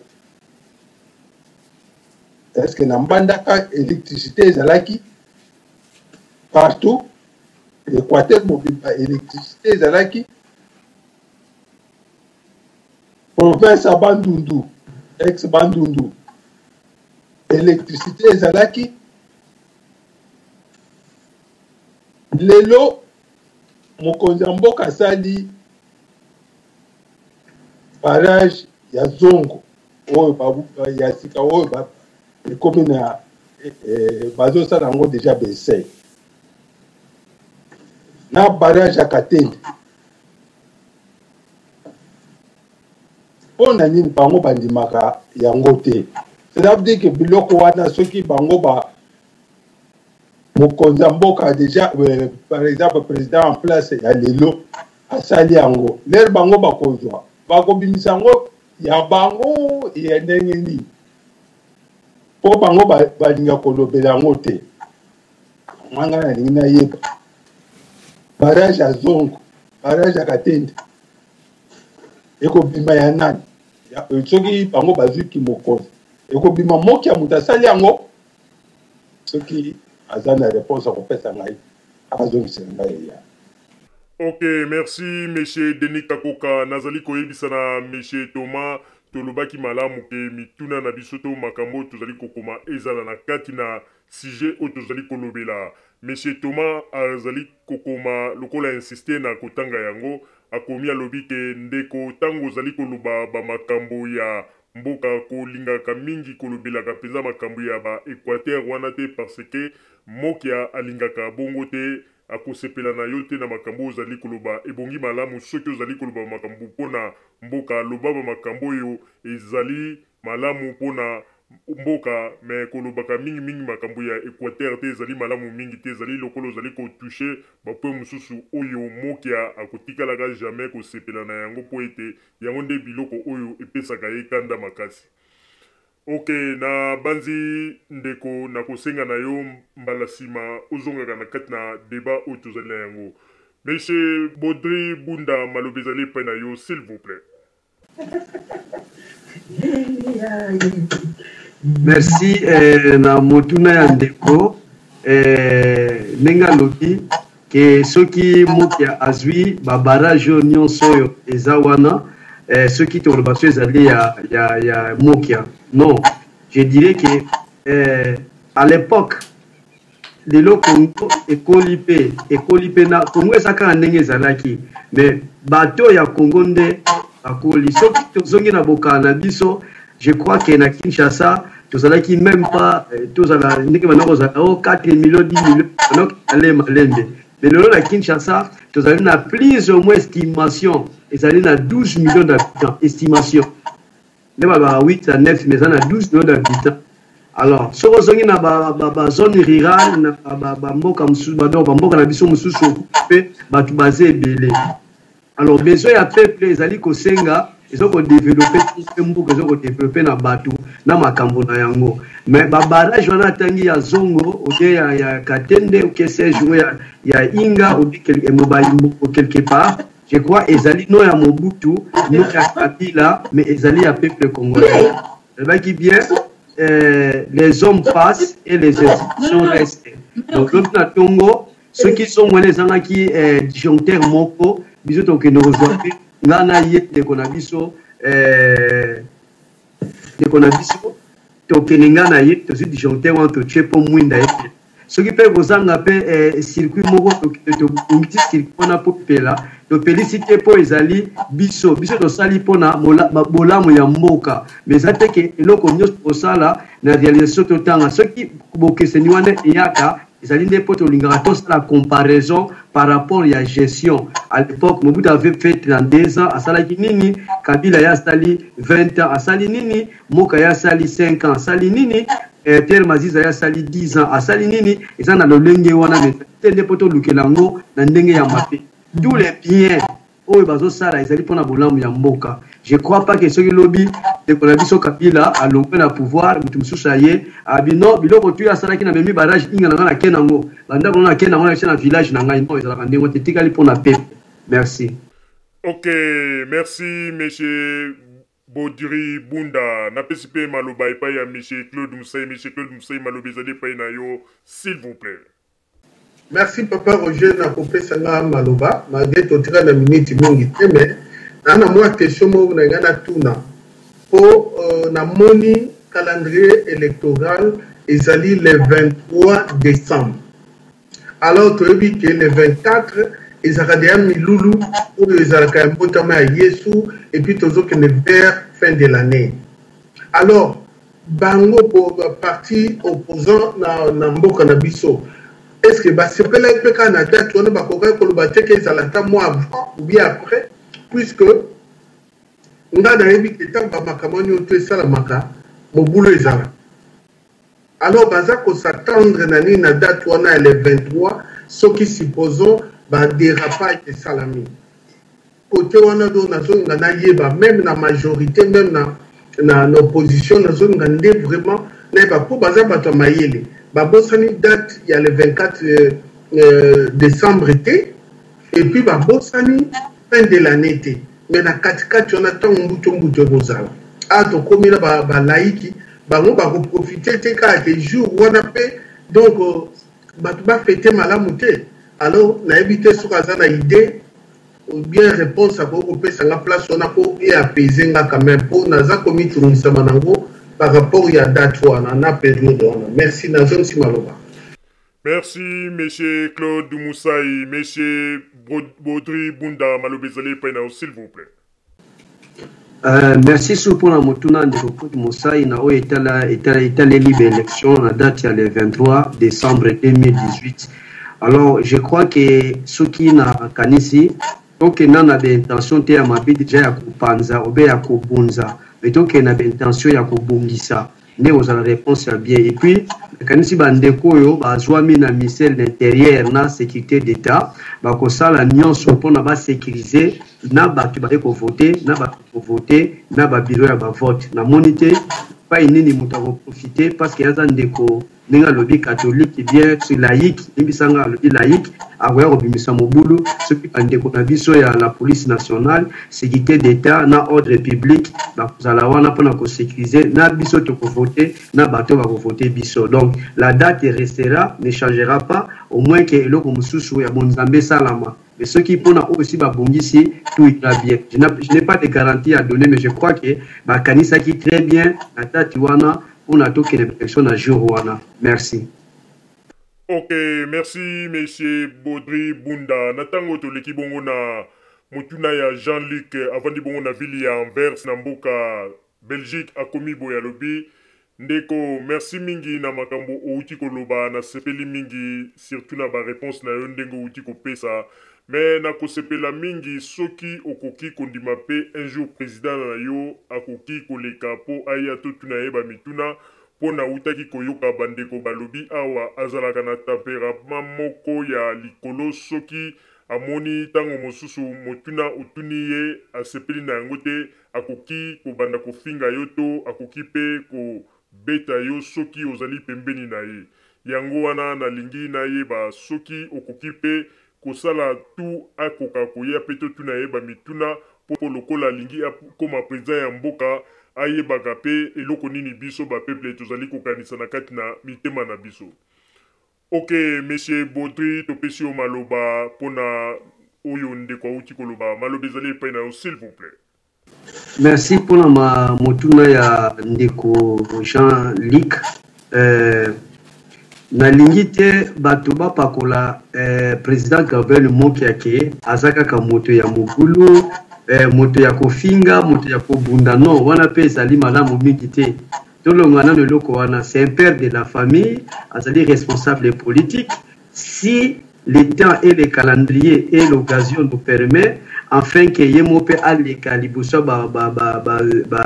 auditeur ya radio Zomel pour s'exprimer na mituna na répondre à ma question na bango et vous allez bien ceux qui te bongisi nyonso ceux qui vous permettent de biso. Mais cela ne donne pas l'occasion que à se lamenter à poser sur une question pour bien à kosileka à kubunda non ou bien à kofinga non je ne crois pas. Je ne crois pas. Donc il y a des questions. Cela dépend de la température. Il y a question de tout nier. Donc même même peine de quoi tu motuna, même payer papa na modération. Merci.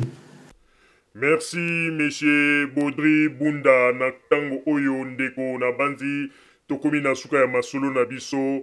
Na kati na masolo oyo tozalaki na yango mokolo ya lelo bandeko mingi kote ya boîte pe ba idée ezalaki départager kote mosusu bandeko pe balobi ete en tout cas osololi malamu mingi basepeli mais kote mosusu pe bandeko balobi ke non ndenge ezali wana okonvaincre na yo penza bango te po bandeko mosusu bakomi na kotangela yo ebongaki malamu Gabriel Mokia azala aligné na kati na ba groupe ya bato oyo ya opposition oyo bakoko soutenir leader moko ye akoki penza ko sala nini na Congo pe akoki pe ko gagner ba élection te ebongaki malamu ata kozala na bato belete mais moi ba voix na ye wana oyo akoki kozwa jour ya ba élection soki bazwi yango basangisi yango na kati na leader oyo bakopona pona opposition ekoki kosala di nombre batika kosala ba orgueil ezangati na po ndenge ezali wana bango bakoki kozwa penza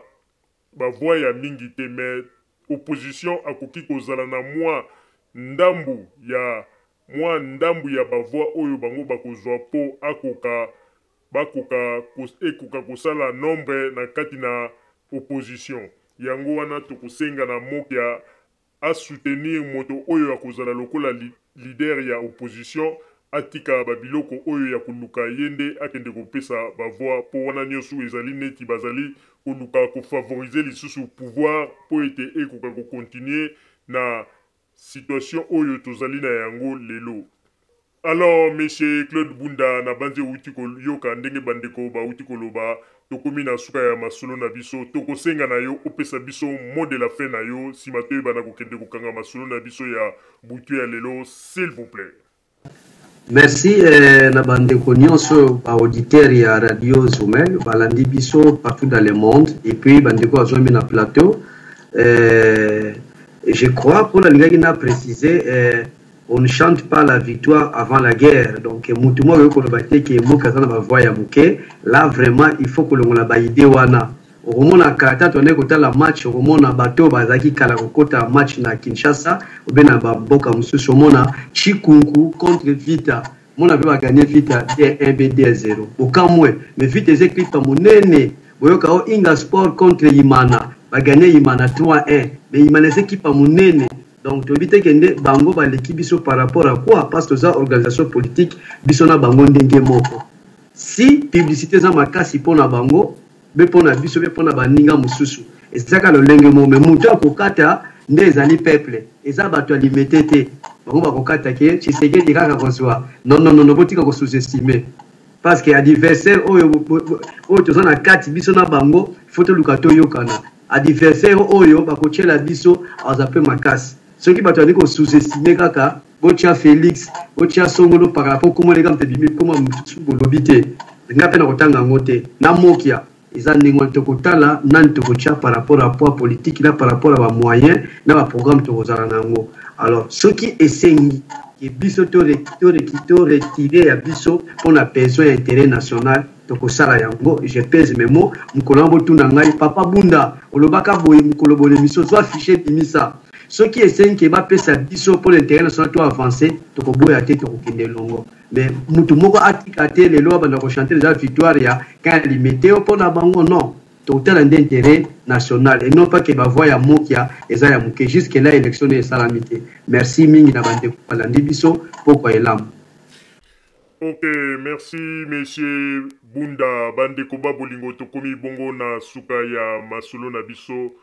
Masolo oyo esangisaki biso po ete tokoka kolobela masolo ya mboka pe na mituna oyo boutaki kotuna na monsieur Baudry Bunda boyoki bino moko ba réponse asili kopesa na bino topesi merci na monsieur Baudry Bunda pour na présence na ye na butu ya lelo topesi merci na monsieur Claude Moussaï, merci na monsieur Denis Kakuka pe merci na monsieur Pierre Maziza pe tobosanite mama na biso Kimpala Mukendi topesi pe ba merci ya mingi malgré okomeli biso na retard topesi pe merci ya mingi na bandeko yo balandi biso kote ya boîte ute bandelitina sikoyo pe na mituna na bino botuni tolobi bongo bandeko babolingo tokosenga na bino bozala kaka bisika bozali na sima ya bangonga nde tokotalisa bino basango tobombelaki bino ya Radio Zumel 1000 merci.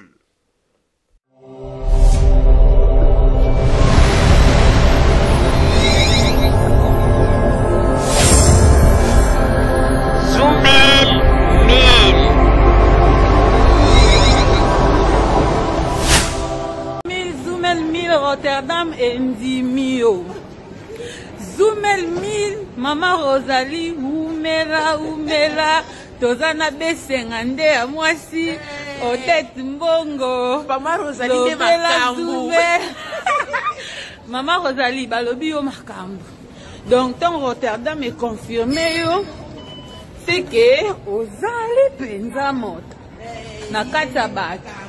Donc, bandeko nyonso soki Zumel alobi likambo fo bondimaka po Zumel akundolaka makambo oyo ebombanga mpenza na se ya mai ya bimisi yango oyoki Umela Radio Zumel 1000 pour radio wana ezaka matata à partir ya soki ezaka soki na France mboka na Belgique na Allemagne Monta volcan qui a moyen bien Keba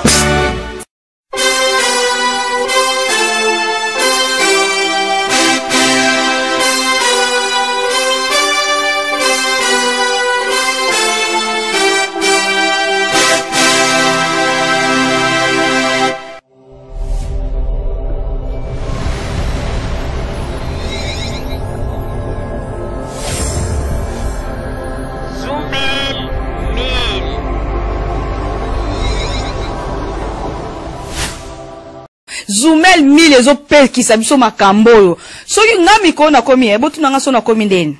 Nga mikolo na komi soko sakai na nga kaka. Na bengi ka Zoumel Mil. Po radio wana non. En tout cas félicitations. Yo kolobani pour na radio Zoumel. Avez raison. Aïe!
Président Bonise, Tuzola Sananga, Betona Beto Mosaïko Yoyo, Luzolo Yoyo.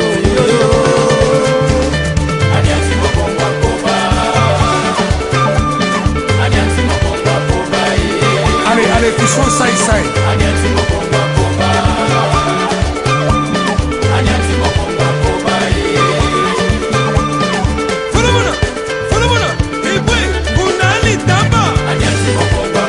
Jean-René Kolo, Mambalantu.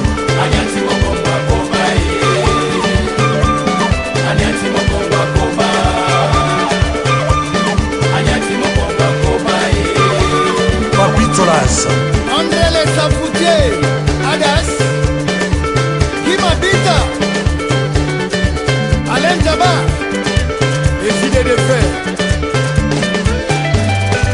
Yari Kilumbu, Beka Bangobigoko, Ko, Sami Sasseur, Nono Makandila, Fier, Jean-René, Zolane, Tuzolane, Tuzolane, Tuzolane, Tuzolane Bayaya, Tuzolane, Tuzolane Bayaya, Tuzolane Aye. Soba de Soba, Sofiat, Tuzolane, Tuzolane, Tuzolane, Tuzolane, Tuzolane Bayaya, Tuzolane, Tuzolane Bayaya, Tuzolane Aye. Viva, viva, viva, viva, viva, Prestaba Cheli, viva, viva, viva, Fema Beya, viva, viva, viva, Serge Moussasa, viva, viva, Maître Wicholo Beya, viva.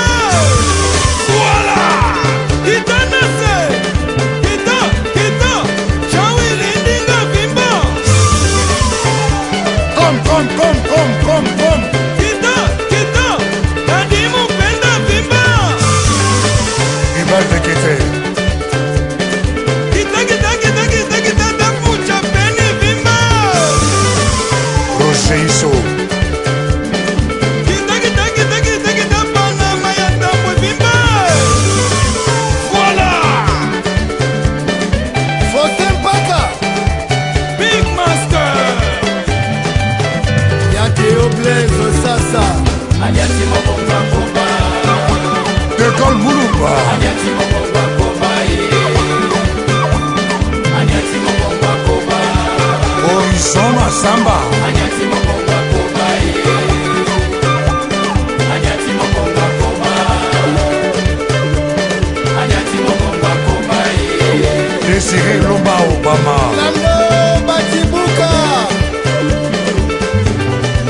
Hilaire Maberonga, Osanga. Hubert Betamona, Kati Betamona. Atele Makina Poe.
asili kotire leso na ye na oyo esili kolobama na esika oyo yango ete tosengi na bino ete boboto ezala na bino na bafamille esika bozwani na banzete mbala ya nsima biso boto Zumel Mil tokozanga te mpona kopesa bino lisusu basango oyo esengeli mpona bino tosiki wana mpona lelo merci mingi www.zumelmil.com ezali wana mpona bino na banzete bokozala dessus te nsima ya bangonga nde boyebi